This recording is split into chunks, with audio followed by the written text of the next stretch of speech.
Hey everyone, I want to talk about the moment I decided to start sharing my story.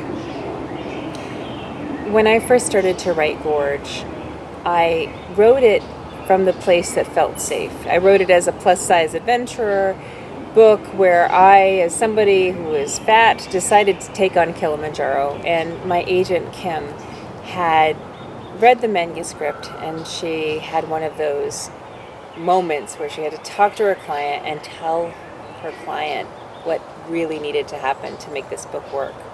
And what she told me, and as much as I wanted the book to be done and I thought it was perfect, was that I wasn't putting the hard stuff on the page.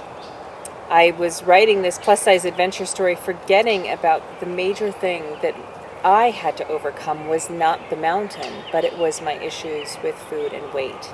And then I needed to share about that more than I actually did the mountain. And the way she explained it to me, what I thought was brilliant, was that 2/3 of the United States, if not more, struggle with their weight. And it didn't matter what I put on the table, that there would be people nodding ahead.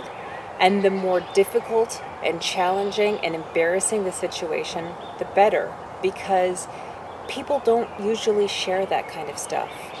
And the thing about binge eating disorder or binging or overeating is the secrecy and isolation of all of it.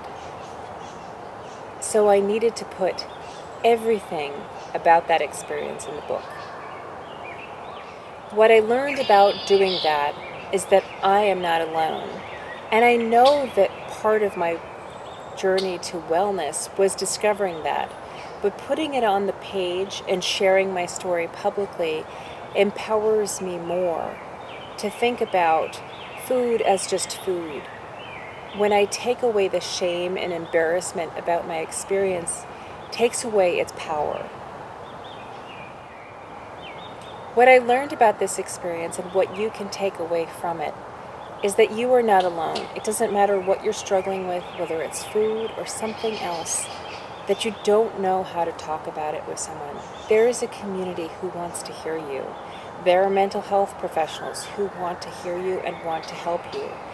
But the first thing that you need to do is to learn to speak and share, whether it's in a safe place like a page of a journal or in the comfort of an office of a therapist.